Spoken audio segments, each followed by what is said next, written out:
Good to go.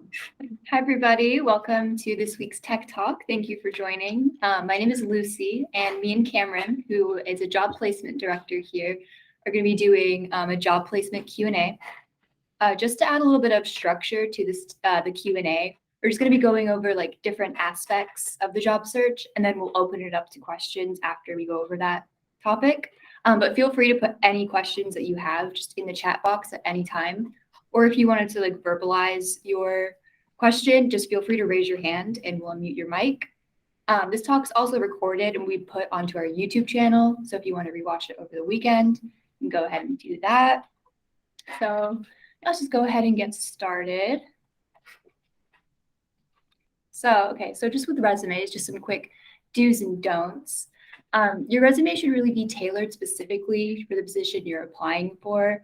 And then as for your soft skills, a portion of the interview is going to include questions that are geared towards soft skills. So it's kind of important to just get those out of the way by putting them onto your resume. And then always include your professional achievements, these just being like the results that you personally brought about while fulfilling a particular role. And then adding any promotions kind of does the same thing. It just shows that you're willing to and able to grow within your company. And put all of your contact information at the very top on the header. It's best to hyperlink this information to make it easier for the hiring manager to access, like your portfolio and your GitHub. Location and date of employment should go on the right side. Formatting is a really vital component that hiring managers pay attention to. And then moving on to some don'ts.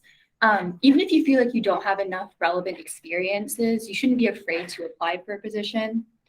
Don't use the exact wording from the job description. You'll want to elaborate your qualifications in your own words. Avoid adding any unrelated or off-putting like hobbies or information on your resumes. Don't lie about your employment gaps.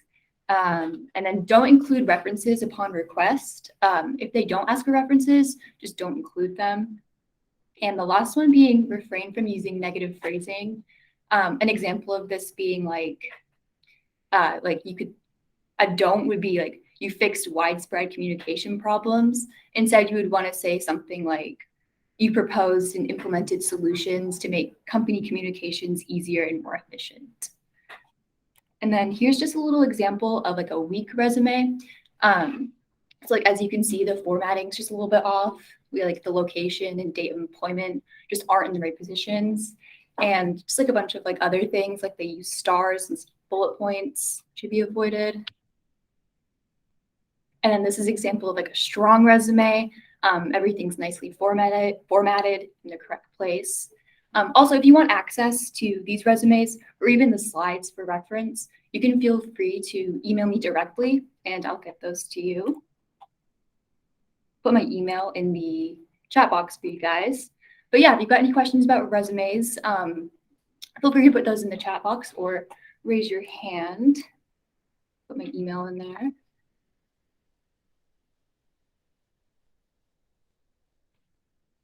We did get an email question. So Cameron, it's for you. So the question was, how do I balance sending resumes, following up at the same time, and then squeezing in interview practice time? The way that I would approach that is basically just kind of prioritizing. I mean, if you think about it, it's like what's most important at that time. So like if let's just say you went and did something networking related and you wanted to follow up with some of the people that you met, they may have said, hey, I may have an opportunity for you related to a job. So you want to do that while still trying to apply for many other positions and everything and practice your interview questions and everything. So the way that I would do it is I would focus on, if you already have something going, focus on following up initially. Because you want to do that within 24 hours anyway, so you want to follow up, make sure that there's priority, and then resume your job search, because if there's ever an opportunity that will pop up that could be in form of a new job or anything like that, you want to always attack that first. and then move on to applying for more. And in the meantime, practice your interviewing. You can always look up different interview questions, ask us for some. We always, so many different ways that you can do it. And yeah, so it's just prioritizing in what order that you feel is best. Nice. Yeah. And then, yeah, like I said, if you guys have any questions, feel free to put them in the chat box at any time, even if it doesn't really follow like the structure what we're talking about. But next, we move on to networking. So you're going to want to start networking before you even begin your initial job search. Like even if you're already employed, you should just look for ways to expand your network through connections and just professional experiences. And then find ways to just keep in touch and build a positive impression with people you meet. Like an example being like when an associate would like win an award or is like recognized favorably, like in an industry article or something, you could just send them like a quick note of congratulations or an email. And you should be networking with people who will help you grow professionally. This can be like past and present coworkers, bosses, alumni from the school or university you attend, or even just friends who share similar interests with you. With being proactive, it's just like maintaining relationships with your extended network. It's just always going to be beneficial for you. Even if you won't necessarily need assistance from all of your connections, staying in contact with them is just crucial because at some point, you might need their help. And attend networking events, both in person and virtually. Examples being just like company mixers and community events that will just really expose you to a new variety of contacts.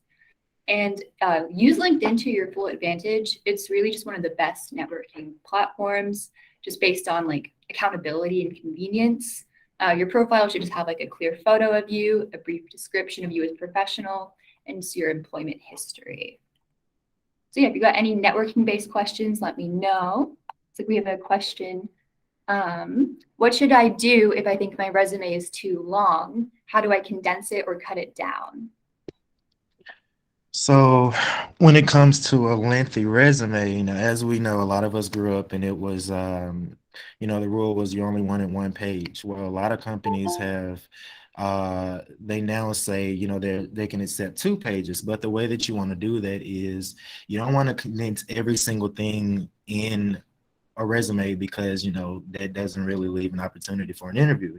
Some things that you can elaborate a little bit more on once you get into the actual interview. So, if you have, your last 3 job positions that, were way more relevant to, the new position you're going after, highlight it, but still kind of summarize it in a way, but still, just make sure the most important things are inputted into the document. Yeah, Oh, definitely. So, got another question. When networking, okay. what are you supposed to do? So, I mean, even in my position, we network every day here in job placement. So, let's use LinkedIn for example. So, you'll go on LinkedIn and you can, just like you'll do like a job search, you can also look up different recruiters based on location, and just kind of connect with them because LinkedIn is a very open platform. So it's not like, social media where you contact somebody and they're like, who is this stranger talking to me? Everybody on LinkedIn is aware that, we're all trying to do business to business type of ordeals and everybody's there to network. So, even celebrities, are willing to connect with you on there because, everybody's there trying to work. So don't be afraid to just send that connection request. You can send an initial message just saying, hey, so I came across your profile. I see that you're in this industry. I'd love to, connect with you. Maybe we can meet up over coffee and just, bounce some ideas off of each other, just that kind of thing. So just like forming that connection professionally is really important. And LinkedIn is a great way to do that. So it's really just the initial connecting and reaching out. But everybody has an open ear and they're willing on LinkedIn. So that's why we really push that platform.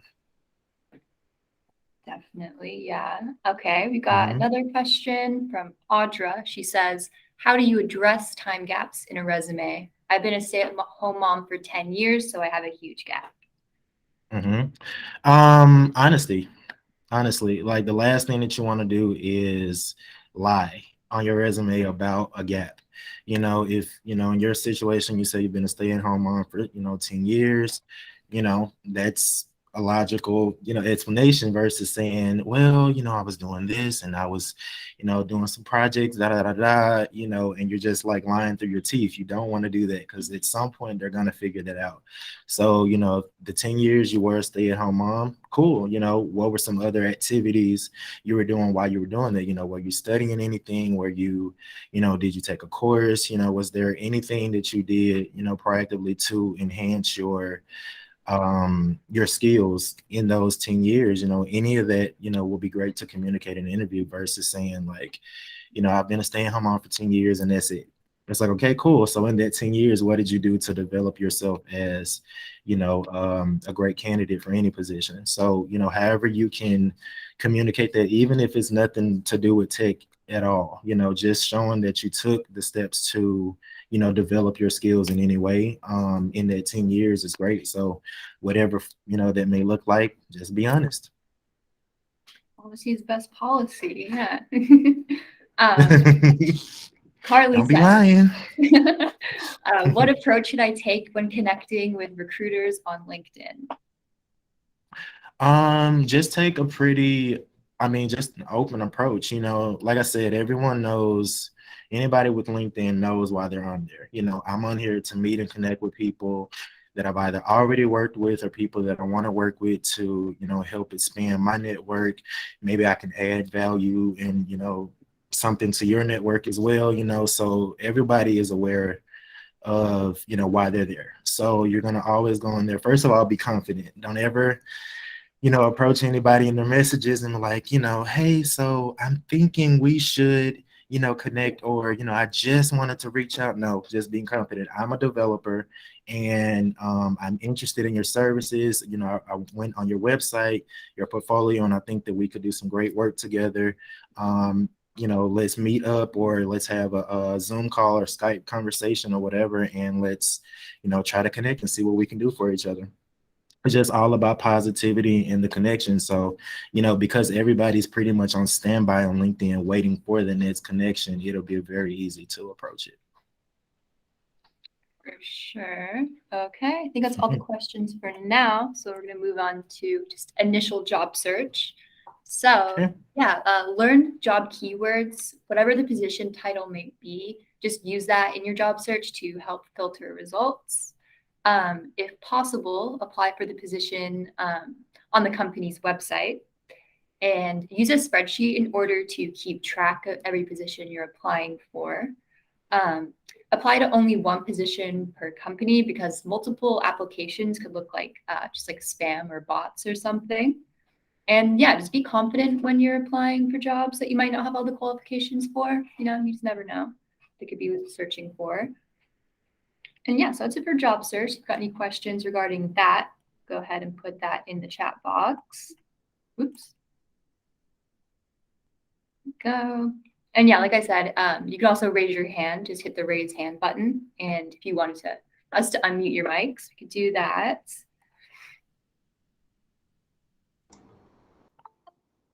So You got questions, I got answers. so yeah, we'll move on to some interview tips and tricks. Okay, we got a question. So should I list work history that's not relevant to the position I'm applying to? I'm concerned about the appearance of job gaps.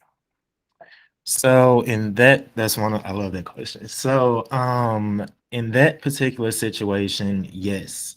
Experience is experience because I mean, me, for example, most of my experience has only been administrative roles, but it was a lot of the skills that I had to do, you know, use in those roles that, you know, help parallel with, you know, the position that I'm now in as a job placement director. So whatever it is, skills that you did, you know, it's like, okay, Chick-fil-A, they make sandwiches for chicken, and then you got McDonald's, they make burgers, right? But you know that they're both in the kitchen. So that means whatever skills that, even though they're two different companies, there are skills that parallel with the actual job description. You know what I'm saying? So You know, if they need somebody to cook, they need somebody to cook at Chick-fil-A, they need you to cook at Burger King. So whatever skills, you know, because there's general skills, especially when it comes to soft skills, you know, so whatever, you know, skills those were, you know, listing those, you know, that experience is great, because when they're, you know, asking you these questions about, you know, the different responsibilities you had in those roles, you know, they're starting to figure out, you know, how can you take those skills and apply it into this particular position.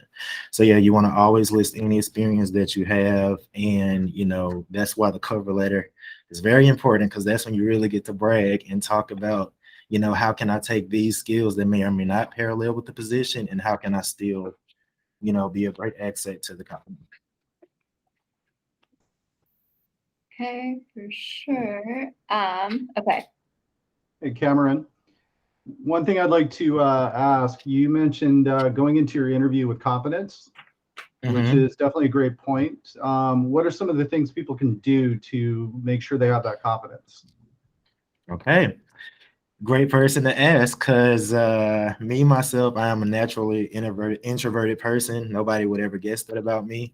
I'm not the type to just go and like introduce myself to people. But some of the things that I did to kind of get me out of that was, you know, as silly as it sounds, look in the mirror. You know, if you have any of these general interview questions, you can just look some up. You know, the questions like, you know, tell me about yourself. Who knows yourself better than yourself, right? Because, you know, I can't tell you more about you than you can tell me about yourself. So you go into that mirror, you know, you read those questions and you answer those with confidence, you know, to yourself, because you have to convince yourself that you're a great developer before you can convince somebody else. You know what I'm saying? So practice that in the mirror, you know, go over all of the different trainings that you got, even if you just, you know, skim through any of your notes or whatever like that. So just always practice, you know, what you think is going to happen. If you think they're going to ask these questions, practice that in the mirror. Get a friend that you trust that's not going to judge you and your performance, somebody really patient. And even, you know, I'm not going to say a coworker, because, you know, sometimes they may not need to know that you're trying to shift jobs, you know, but at the same time, practice it with somebody you either trust, and if you can't do that, you know, do it in the mirror. And just, you know, the more that you do it, the more you'll get, you know, comfortable answering these questions, because, you know, like I said, you're convincing yourself, you know, while you're practicing, and if you're convinced, then so are they. Got it. They So it's also will be. practice, That's what I'm going to say. practice, practice, practice.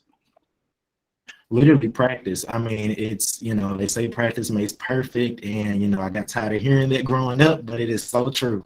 Practice literally makes perfect. I mean, the fact that I can sit here and do this with y'all and not, you know, be freaking out right now, it just shows that what they can really do. You know, I mean, I give myself daily affirmations. You go into the mirror every day when I'm getting ready for work, and I'm like, listen, Cameron, you're gonna do good today.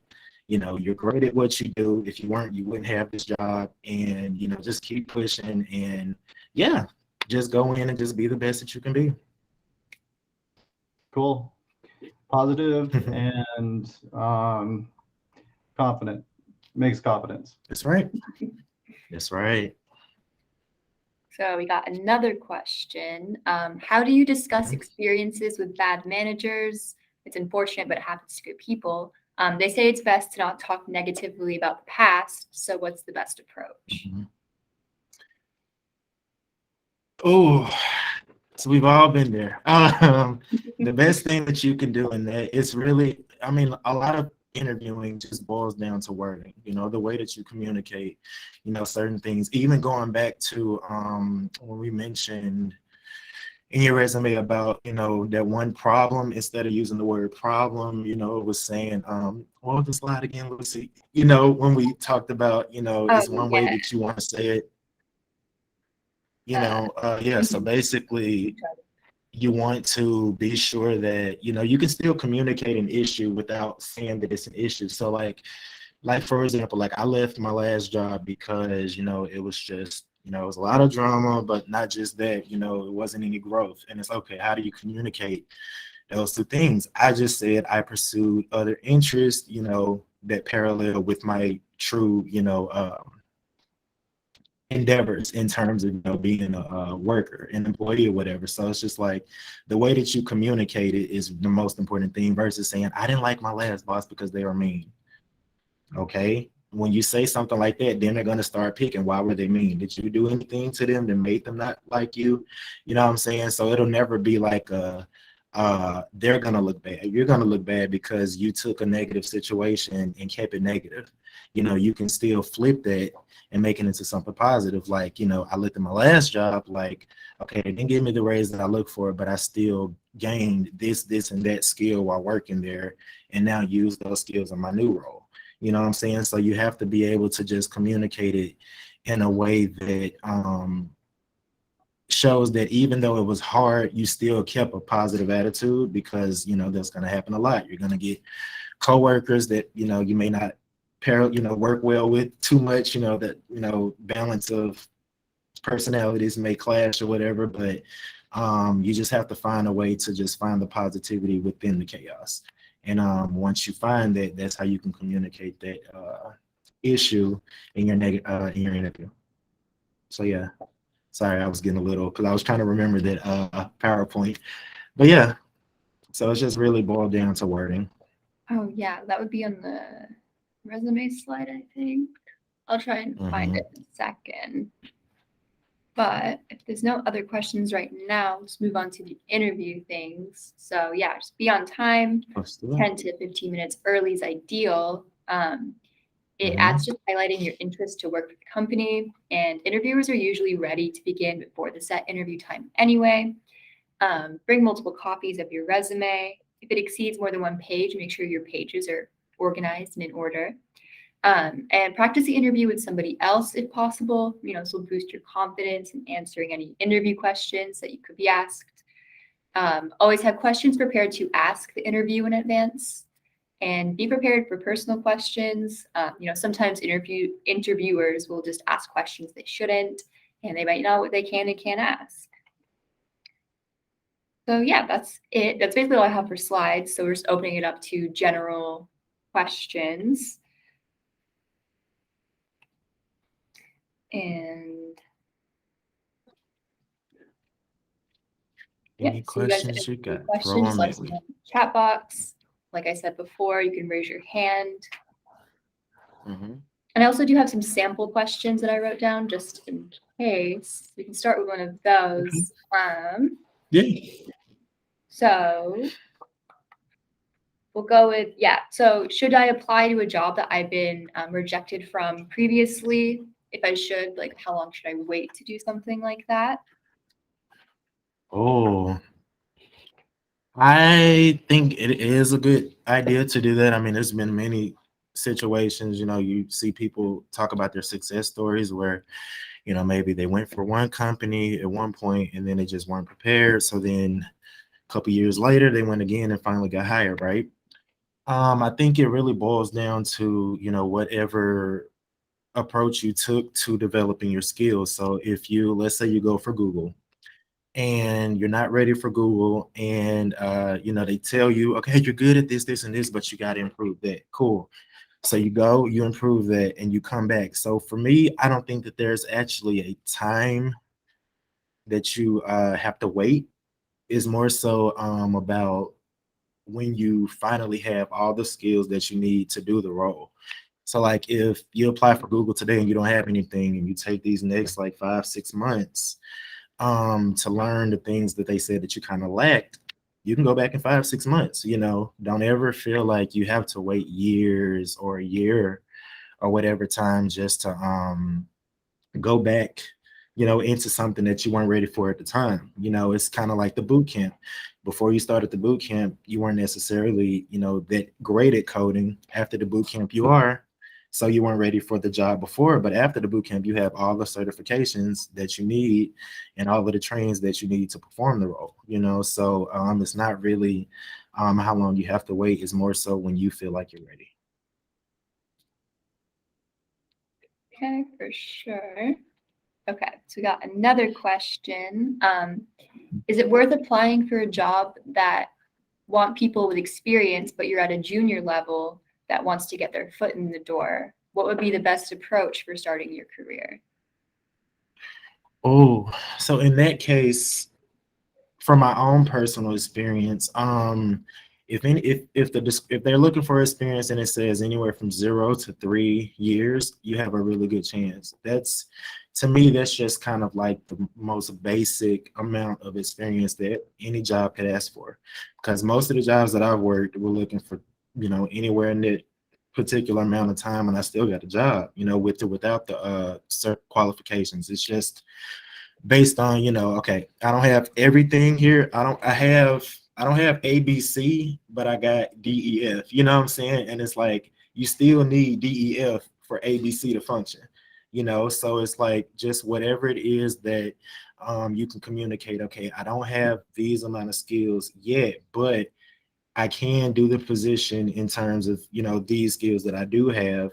And so if it's 0 to 3 years, I think you have a good chance because that is entry level amount. If you see anything that says entry level and they're asking for like 8 years or whatever like that, 9 times out of 10, that was somebody senior level that, put that, or, somebody that works in senior level that put that posting online. So there's like this disconnect there, but realistically, you will see more so anywhere from 0 to 3 years, sometimes 4 in terms of, what's considered entry level. So, don't let that scare you. If you see it, say 3 years experience, still go for it, and if it's more than 3, might have to take a little bit more convincing, but if it's, like I said, 0 to 3 years, you have a pretty good chance of getting hired. In fact, that's most of our graduates that didn't have any experience.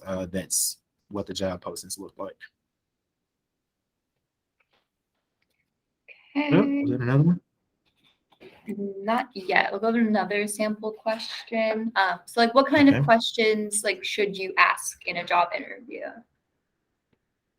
What kind of questions should you ask in a job interview? Anything that really, for me, so okay, because when you get to the end of the interview and they ask if you have any questions for me, it is great to always have, some ready because, it kind of further shows your interest. But I think the question should kind of be geared to, the company in general. So like you can even ask the person interviewing you, what does a typical day here at this company look like for somebody in this role? You know, um, in about a year, what is something that, what is an expectation in this particular role? How long have you been in the company? How have you grown? What's some of the, any type of questions that kind of stay with the company and it just further shows your interest, or even go to their website, go through their website and then you can form questions just based off what you see, whether that be the mission statement, the history, different services that the companies offer. So just, whatever that you can get based off of either the job description or the company website, just form some questions based off of that. Yeah, it looks like Robert we asked the same question at the same time. He said, when is it appropriate to ask questions during the interview about the company and how do you frame them in aspects of culture and values? I think you kind of just answered that. Yeah, more so at the end because I mean, as they're interviewing you, obviously they kind of get the seniority with that, the first dibs with asking the questions. And if they do ask you some things related to the company, of course you can go ahead and insert that. But you want to more so ask the questions at the end because most interviewers are going to ask if you have any questions for them. And at the end, that's when you attack. And then, okay, we've also got, how would you say you get past like the initial like resume scan that they do, like they like scan your resume for like keywords and everything? Oh, so you could get past it. I mean, it's just really making sure a lot of those keywords are inputted. So a lot of the resume keywords are that they do look for are kind of action based. So things like saying design is important, and they kind of like go with the job description as well. So like if you're looking at it and it says we're looking for a game developer to help design games that are not that's in the job description, putting that word design in your resume is like they were paying attention because they know what we need them to do. You know what I'm saying? Or they say we need somebody that has analytical skills or somebody to do some type of engineering or whatever. So just listing that in either your cover letter, your resume, what have you, will show that pretty much you were paying attention because it's like, we need you to do this. Why are you saying all this other stuff? You see what I'm saying? So you need to, it goes back to gearing your resume and your cover letter, based on the job that you're going for. If I sound like I'm shaking, I'm shivering. So sorry, I'm not nervous. I'm just shivering. So, Turn up the heat. Right.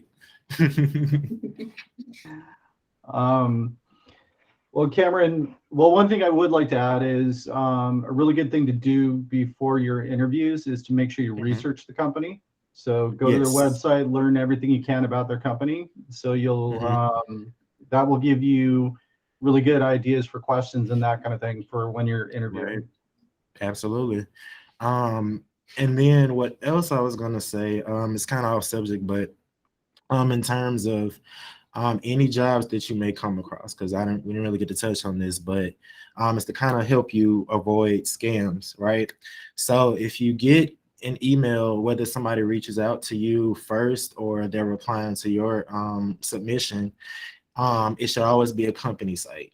If somebody's emailing you off of a Gmail, Yahoo account, anything that can be a personal account, then it's going to be a scam, more times than not, because most companies have their own domains. It's like here, we all have our company emails and everything. Like, I'm not going to email any of you ever off of my Gmail account, right? So that's one thing to always pay attention to. And another thing with jobs is, if the job is on the company website that whether you found it on Indeed, LinkedIn, Facebook, what have you, if you find it on the company website, definitely apply there first, because that's always going to get first dibs. Any third-party website is not to say that it won't get seen quickly, but it won't be seen first, because it is third party. So you always want to, if you see it on LinkedIn, go confirm that it is an open position on the website. And then if you can apply from the website, do it there. and then, okay, so Carly says, I had a bad experience with a recruiter ghosting me, and now I'm too nervous to reach out to others. How helpful are recruiters during the job search? Oh, that's a good one. So first of all, with you getting ghosted by a recruiter, I don't want to say that that's something that you can expect sometimes, but it's reality. Sometimes some of them are nicer than others. Some of them will hang up on you when you're talking to them, so it's just really based on, like I said, just connecting with the right people and everything. Don't let it get you down. It's just one recruiter out of thousands and thousands on top of that. That one just wasn't for you. Have that confidence to keep going. If the same confidence you had to contact that one, make sure that you have the same one when you contact the next one. Every recruiter is different. Just don't contact a different recruiter from the same company. Just be done with that company altogether if it was a bad experience. But yeah, in terms of just keeping that confidence up, I would just, like I say, just make sure you remember everybody is going to be different. Every interview is different. Every recruiter is going to be different. Every job is going to be different. Even if it's the same industry, everything is going to be different. So you keep that in mind. It's easy to kind of be numb to that and not get too discouraged. Was that another part of that question, or was that it?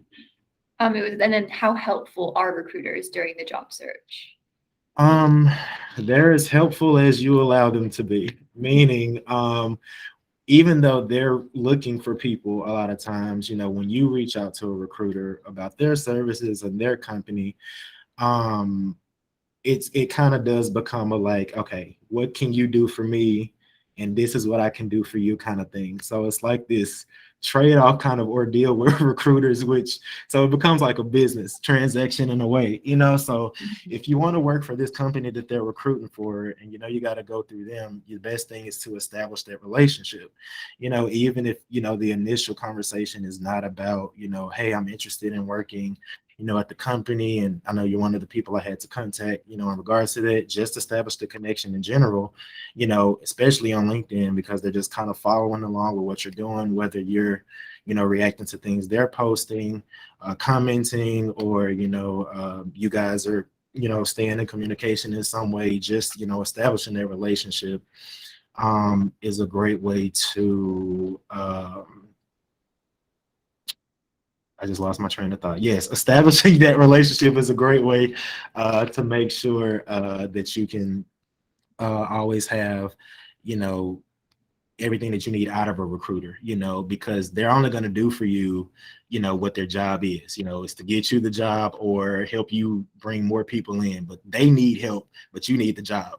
You know what I'm saying? So you have to look at it like that. It's like, okay, I got to help you get more people for your numbers, but I need a job from you. So that connection is the best bet in terms of like how, you know, to really like balance that situation, you know. Don't just connect with recruiters if you're not going to talk to them, you know. So yeah. Okay, and there's no other questions right now, so we'll go with another sample question. What would you say like the state of the Portland tech market is, or like tech industry? I think the state is actually well, as we know, with the shutdown, everything kind of, you know, fluctuated a bit, but I think Portland did a pretty good job keeping it pretty solid. It was one of the industries that didn't take the biggest hit, you know, because a lot of people kept their jobs in tech. And if anything, there's way more positions than, you know, a lot of people, you know, whenever they enroll or, you know, we're talking to them in job placement, you know, they think that there's this really small amount of positions when in actuality it's not, because, you know, the tech industry still kind of maintained its, maintained everything, you know, during it, because I mean, it's tech. And, you know, even though we were at home, what were we doing? Using these, you know what I'm saying? We were using our laptops. So tech never took a back seat to anything. And so, yeah, I think that uh, Portland has been really good. Every time I'm looking at position, I mean, Portland just is pages and pages and pages. People are, I can go to LinkedIn right now, find a job, refresh it. Within 5 minutes, there's a new one, you know? And so Portland has been really good. A lot of our students are in Portland, have gotten hired, you know, pretty quickly. We get hires every single week. And so, yeah, if you're living in Portland, it is a really good market for tech. And yes, I don't think that it, you know, it's a limited amount of jobs. It's not. It's more than any of us can count combined. So yeah, you're good. Well, Cameron, kind of along those lines, if you have a student that comes to you and says, "Hey, I want to find a remote job," and that's all I'm looking for, what do you let the student know?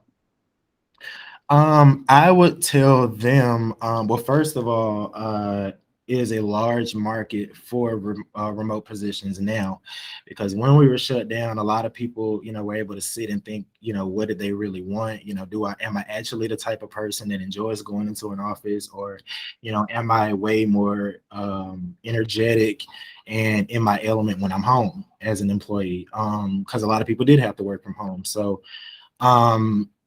there's way more opportunities for that now than it was before 2020. Absolutely, you know, because when I'm going and I'm sending a lot of my students and graduates positions, most of the ones that come up are in fact remote positions, or they're hybrids. So most of what you'll see, because they're, you know, it's people that just are not wanting to go into office. Like, I think this country is full of more introverts than we think. So I feel like just, you know, put it in your search, you know, make sure that you filter your searches, you know, specifically for remote positions, and you're going to see just as many of those as you're going to see in office. So yeah, understand there's a large market for remote positions right now. So if that's what you're going for, they're there for you. Would you say that there's like that remote job options are going to be going down, you know, in terms of like the pandemic and everything kind of coming to a close? Or do you think there's still going to be the same amount of remote options available? I think the only way that that would occur that number were to go down is if companies decided to take away that option. Right. Because I think when people, now there are people who, are like, oh God, I don't want to be home and working. I want to be around people. But I mean, there's a big number of people who didn't even realize that they enjoyed remote positions more until they got the option. So I think because it's kind of split right now, I think a lot of people may stay. And unless the companies themselves are like, okay, guys, that was cool, but we need you to come back to the office now. Unless they say that, I don't really see it changing. Okay, so yeah, if you guys have any questions just regarding anything, just let us know in the chat box. Find another sample question. Let's go. So yeah, so like, should you like cold email potential job leads, do you think? Or should you only apply to places that are specifically hiring? Okay. It is a way to do that without it looking like spam in a way. Because at the end of the day, if they're not saying when they say we're hiring, it's like fair game. Anybody can apply, right? But if they're not hiring, you might meet them before they even like say they're hiring. Like you never know basically what's going to happen. Like they could really be in a meeting right now firing somebody for the position that you're trying to cold email them for, So just sending it in general, it's like an inquiry. It's like, okay, I know you're not hiring, but I love what you guys are doing with this company. Here's my resume and cover letter. If you guys are ever hiring, I would love, to apply, So it's just sending them that. It's just the way that you word it in your email. Don't be like, hey, I'm applying for this position. It's like, we're not hiring for this position. So what are you talking about? So it's really just, again, it's creating that connection. You may not talk to them anymore until they are hiring, but your stuff is in their system because you just reached out, and it kind of shows that, okay, we're not even hiring, and this person still sent me their stuff. It's like, let me hold on to this. Let me keep this to the side just in case, because I like your way of, being assertive like that and just going after it, even though the opportunity was not in place. You still decided to, tap my shoulder and say, hey, I know you're not, you don't have anybody right now, any positions right now, but I'm still interested. So here's this. And if you guys ever have any open availability for a position, you already have my stuff. So yeah, it just boils down to, how do you communicate that in the email, but you absolutely can. Never hurts to try, yeah. Mhm. Okay, and then so another sample question we've got is like, what are some like specific, like in the first slide you mentioned soft skills. Like, what are some Mhm. specific soft skills that you should mention? Ones that you should always have.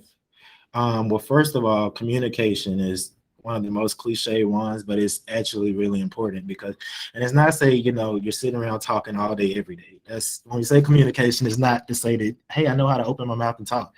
Not that. It's more so when things need to be communicated in terms of like, how one particular task, how you have to function, what, you have to do, whether it's department to department, communication is good, because even though you have to get this done, you may need something from this other department. And if you didn't communicate that, how would they know? And then guess who gets the finger pointed at you because you didn't communicate it. So, communication is always, to me, that's like the top soft skill to have. Oh, what's some other ones? There's a few that I think are great. I mean, what did I say? Communication is really good. I mean, being an analytical person is really great because, I mean, it's a lot of things that some people may overlook, even if they've been there for years. And that's kind of like what I like about that new person that comes on, because when you've been for a company for a while, you've kind of conditioned. So it's like things that you would normally just always put the magnifying glass on, you're like, oh, I got that. I already know how that goes. So you may not, pay attention as much anymore. And in this one time that you decided not to pay attention, a new person being analytical caught it and was like, hey, Cameron, so I know this isn't really my job, but I noticed that isn't the way that it normally is, or that you normally do it. And that's them being analytical. So it's being able to catch things that other people may not, or being able to catch the thing that everybody's catching, because you don't want to be the odd one out because you're not analyzing everything in hand. So I would say communication, being analytical is really great. Being a self-starter is amazing. If you already know what your job is, no one should tell you what, hey, Cameron, I need you to call these people today and let them know about the next steps of job placement. It's like, I'm a job placement director, so I should already know when I come in at 9 every morning what I need to get to doing. You know what I'm saying? So, being a self-starter shows, especially when you're new, because even though they're training you, it's like, I want to come on that first day and be like, hey, y'all, so, I'm ready to work, da, da, da, da. I mean, let's be honest, a lot of time it's a front because you're like, I don't know what I'm doing right now, but it's good to go in with that attitude because you're showing, everything that you put on paper is coming off the pages, so I would say communication, analytical, being a self-starter, things like that are probably the most important things, I believe, in terms of any position. Yeah, Carly said that being collaborative is a good soft skill too. Collaboration. Especially in tech, Mhm. because even though you're gonna, I mean, you saw that, for those of you who attended, our boot camp, you saw in the live project that, even though there's some things that you do by yourself, it is still a collaborative effort. So there's much like, you can go to any job postings about any developer roles, and they're gonna say things about being on a team, but it's also going to say things about working independently. So being collaborative, no matter what job you are, unless you're working for yourself, by yourself, you need to be collaborative because you're going to be on a team. So yeah, I think that's another one. Thanks, Carly. So Jay says, with so many people applying for the same job, which can get intimidating if you're new to the field, how can somebody stand out from the crowd? Oh, that's a good one. So that I'm gonna go a little bit off record here. So I have worked in the entertainment industry, and I was a model for a couple of years, right? And so I didn't have a manager, I didn't have an agent. So I was like, okay, how can I make this work without any of these? Because again, you have to convince not just the person casting you, but you have to convince an agent to represent you. And it's like, it goes back to knowing yourself. It's like, okay, I was like, okay, I know I look good enough for this. I know I can walk the right way. I know I'm talented. So let me figure out the business side of this. So I literally studied, you know, every detail about that process. And, I figured out, how to parallel myself and my own, just who I am as a performer, with what they were looking for. It's not to say that I changed myself. It's just to say that, okay, this is who I am. How can I use this to get that? And, and contribute to what they're doing, and so I became my own manager, my own, agent and everything. And I started booking gigs left and right, and so it's just basically you stand out how you promote yourself, because LinkedIn is really, I mean, honestly, it's self-promotion, because nobody's just going to reach out to you if they don't want to talk to you or if they don't need anything from you.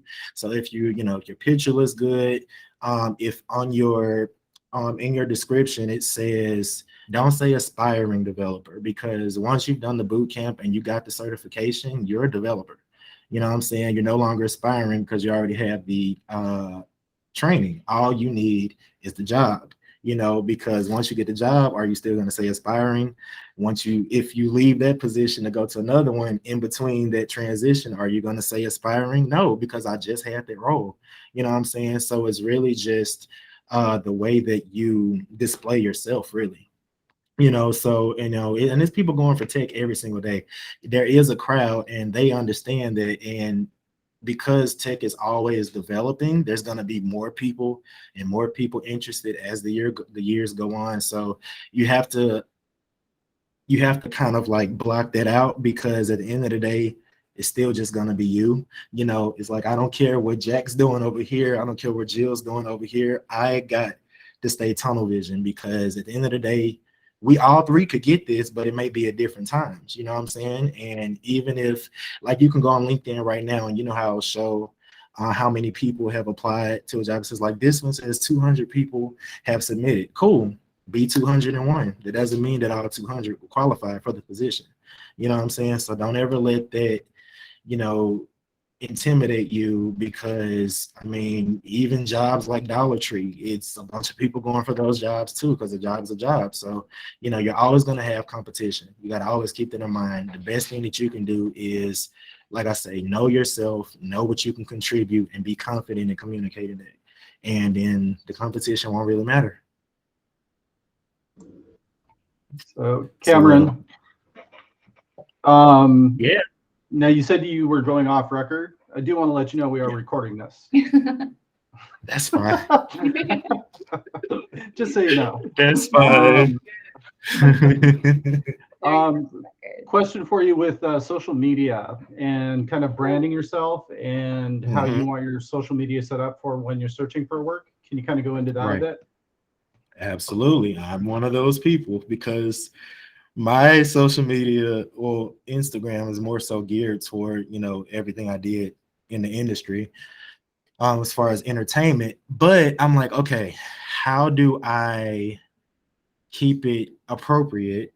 Because there are some jobs that before they hire you or reach out to you for an interview, they're going to go and look you up, So the best thing that you want to do is not to say that you need to change your social media to fit that. Like, if you're going into tech now, you can. It's not to say that you shouldn't, but if you don't, change your social media to fit tech, just make sure everything is appropriate. If you say, it's like if you say you want to be a minister, and they see you in the club, every weekend or whatever on your social media, and you're posting it, and you got all type of negative stuff that you don't need to be displaying on there, and they're gonna look at that and be like, I don't want him preaching in my church. What's wrong with him?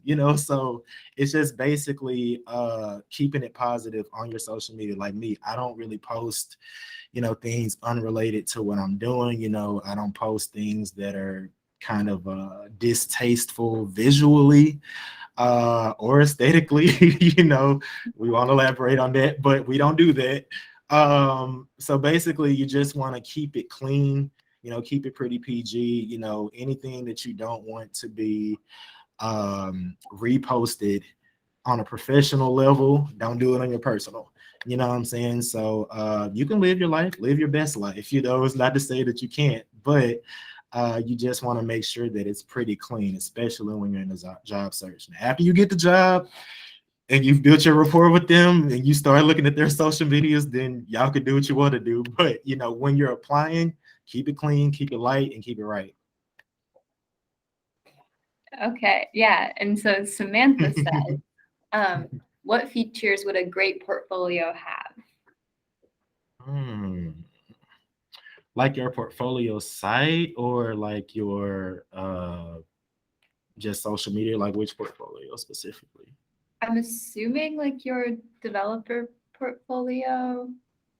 Yeah. Well, let me pull Probably up like an example. GitHub and that kind of thing. Yeah. Okay. Well, in terms of my bad. Okay.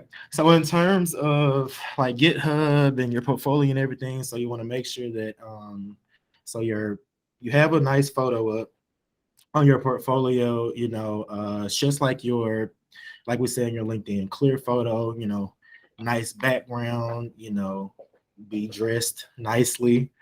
Your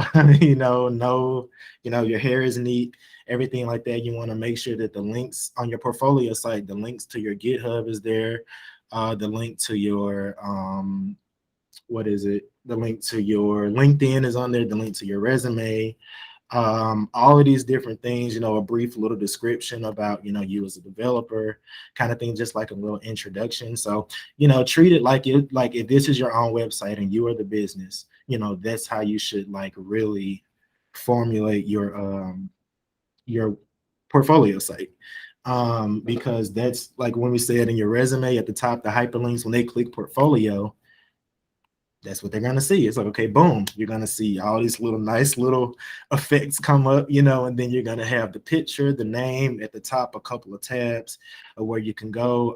But it should have an about section, your links to your LinkedIn resume, your GitHub, and, on your GitHub that has to show your live, what I was about to say live, your live projects, any things that you're a part of, coding challenges, what have you, any type of information that you can put in terms of you coding and any type of developing will go on your GitHub. Okay, and then in regards to portfolio, Samantha just said, is there a minimum number of projects you should have? We've got one more question. Yeah, for sure. No, not really, because so like with the live projects, I know that there's 2. They were doing the boot camp, and they get listed. So it's, even after you graduate from here at the Tech Academy, anything that you do afterwards, that's a project or coding or anything can still get added. So you can constantly build that, like you would build a resume over the years. Kind of like looking at experience, so you want to continue to just add what you can and just build that up. Like I said, you put all these different things on your portfolio site, go to your GitHub. These are all the things that I was a part of. These are the projects I was a part of. And as time goes on, keep adding them, because it shouldn't still say 2 projects in 5 years on your GitHub. If it still says that and you've worked in tech, I don't know what you were doing, so it's almost like another way of looking at your experience, without a resume. So yeah. And then, so Cliff says, I'm sure it depends on the company, but what can somebody expect from a hybrid position between time in the office and time at home? Any ideas? Yeah. So from the jobs that I've come across that were hybrids, a lot of them, they didn't really split up the days in terms of like, okay, Monday you're in the office, Tuesday you're home, Monday office to Thursday, Wednesday office, Thursday home. It was more so like, okay, these first 3 days you'll be in the office, last 2 days we'll have you come work from home, vice versa, whatever. So they do a really good job kind of balancing that for you. So it's not like this back and forth, the circus of a schedule, because I couldn't do the every other day thing. It's like, no, give me this chunk of days to be in the office. The last few I'll be at home, so.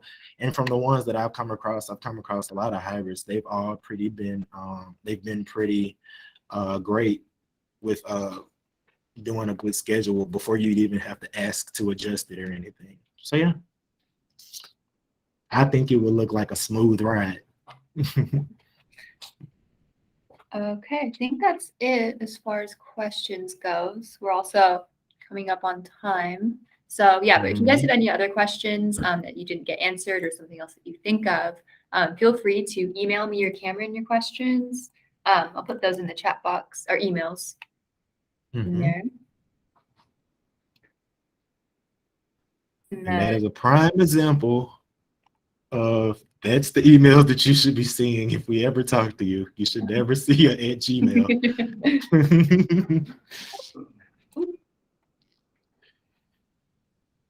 That was a great Q&A session. Great job, Lucy and Cameron. Thank you. Yeah, I hope I helped. This is was a lot of fun. I think Lucy and I should have you on every week, Cameron. Third mic. I mean, I'm here as long as I'm employed here. You got me. We'll make it your show. It's your Cameron's podcast. Let's do it. Everybody's been telling me for years I should have one anyway, because I have that radio voice, the super monotone type of tone. So if you want it, I got you. Well, you got the voice, and you were a model too, so I can bring them in. I'm just saying. Just be the eye candy for the Tech Academy. Video podcast, good for you. Mm-hmm. All right. Anything else you want to add, Lucy? Just we got next week's Tech Talk with Tech Academy graduate David Freiling. He's going to be hosting a talk on navigating APIs within web development and just showing us some like cool features with Postman and everything. I included some links in the chat box with just our YouTube channel, our Tech Talk playlist, and the Tech Academy website. So yeah, that's basically it. So thank you everybody for joining. Really appreciate it.